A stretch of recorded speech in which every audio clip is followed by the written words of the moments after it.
उनकी माँ खाने की तलाश में घर से बाहर गई है। बच्चों ने पहली बार बारिश देखी है। उन्हें पता नहीं कि बारिश के समय पर क्या करना चाहिए। भैया, अंदर आ जाओ, बाहर खतरा हो सकता है। माँ ने कहा है कि मेरे आने तक घोंसले से बाहर नहीं जाना।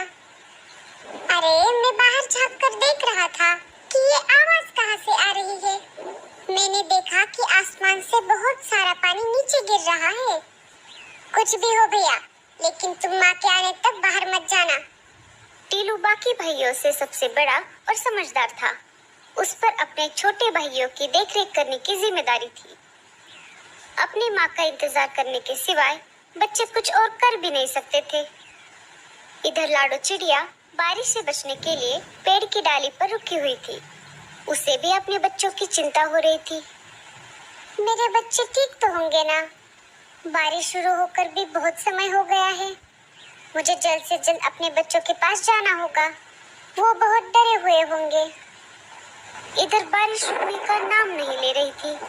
कालू कौवा तेज बारिश में अपने घोंसले की तरफ जा रहा था। तभी उसे लाडो चिड़िया एक पेड़ पर बैठी हुई दिखाई देती है। वो उसके पास चला जाता है। अरे लाडो, तुम यहाँ? तुम अभी तक घर नहीं गई? इसका मतलब तुम्हारे बच्चे घर पर अकेले होंगे। हाँ कालू भैया, मुझे मेरे बच्चों की बहुत चिंता हो रही है। लाडो, मैं तुम्हें डराना नहीं चाहता, पर तुम्हें बताना ये बहुत जरूरी है। सुना है एक खतरनाक चीलों का झुंड हमारे जंगल में घुस आया है। हाँ कालू भैया, मुझे ये बात पता है। जब मैं कल बुलबुल चिड़िया के घर गई थी, तब मैंने देखा कि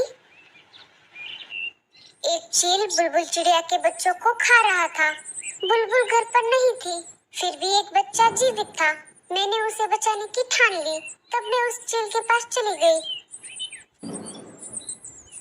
अरे ओ चील, छोड़ दे उस बच्चे को, नहीं तो तेरा बहुत बुरा हाल होगा। चील को गुस्सा आ गया और वो मुझसे कहने लगा, अरे ओ चिड़िया, तुम्हारा दिमाग तो ठीक है ना? भाग यहाँ से। अगर मेरा पेट भरा हुआ नहीं होता तो मैं तुम दोनों को भी खा जाता।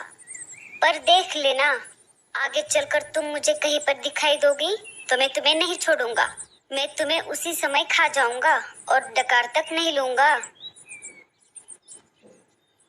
ऐसा कहकर चील वहाँ से उड़ गया कालू भैया। तभी वहाँ पर बुलबुल चिड़िया आ गई। उसने देखा तो वो बहुत दुखी हो गई, क्योंकि चील उसके दो बच्चों को खा चुका था। अरे, ये क्या हो गया? मेरा तो सब कुछ लूट गया। ये सब किसने किया? मैं उसे नहीं छोड़ूंगी। अरे बहन, तुम्हारे बच्चों को चील ने खाया है। अगर मैं ऐन मौके पर नहीं आती तो वो चील तुम्हारे तीसरे बच्चे को भी खा जाता। तुम्हारा बहुत बहुत शुक्रिया। मैं तुम्हारा ये एहसान जिंदगी भर नहीं भूलूंगी लाडो चिड़िया। पर मैं अब उस चील को नहीं छोड़ूंगी। मैं उसे जान से मार दूंगी। वो मेरे आखिरी बच्चे को कभी भी खाने आ सकता है। अरे बहन, जल्दबाजी में गलत कदम मत उठाना। वो सिर्फ तुम्हारे बच्चों का ही नहीं, जंगल के बाकी पंछियों का भी शिकार कर रहा है। उसे हमें झांसे में फंसाना होगा और फिर हम उसको उसके किए की सजा देंगे। बिना सोच विचार किए जल्दबाजी में फैसला लेना गलत बात है। ठीक है बहन, मैं कौन सा भी गलत कदम नहीं उठाऊंगी। अच्छा, तो ये सब हुआ था। बुलबुल चिड़िया के साथ तो बहुत बुरा हुआ। हम उस चील को तो क्या, बाकी सारे चीलों को भी नहीं छोड़ेंगे। हम उन सबको जंगल से खदेड़ देंगे। तुम जल्दी घर जाओ। हाँ कालू भैया, बारिश रुके या ना रुके, मुझे कैसे भी करके मेरे बच्चों के पास जाना होगा। ठीक है लाडो, मैं चलता हूँ। कालू वहाँ से निकल जाता है। बारिश बहुत तेज थी। खुद की जान की परवाह ना करते हुए लाडो तेज बारिश में अपने बच्चों की तरफ निकल पड़ी। बारिश की वजह से उसे उड़ने में दिक्कत हो रही थी। उसके पूरे पंख भीग चुके थे, फिर भी वो रुकने का नाम नहीं ले रही थी। उसे अपने बच्चों के पास जो जाना था।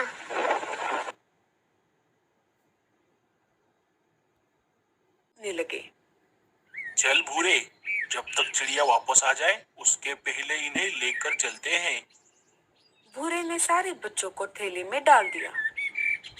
उनको लेकर दोनों वहां से भाग गए। जब वो दोनों उड़कर जा रहे थे, तभी लाडो चिड़िया ने उन्हें जाते हुए देख लिया। ये क्या बात है? ये दोनों यहाँ कैसे आ गए? मुझे कोई गड़बड़ लग रही है। लाडो जल्दी से घर के पास आ जा। उसने देखा घर का दरवाजा तो पहले से ही खुला था। वो घर के अंदर चली गई। अरे नहीं, ये क्या हो गया?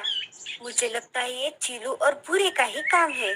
मुझे अभी के अभी जाकर बच्चों को बचाना होगा, नहीं तो वो दोनों मेरे बच्चों को खा जाएंगे।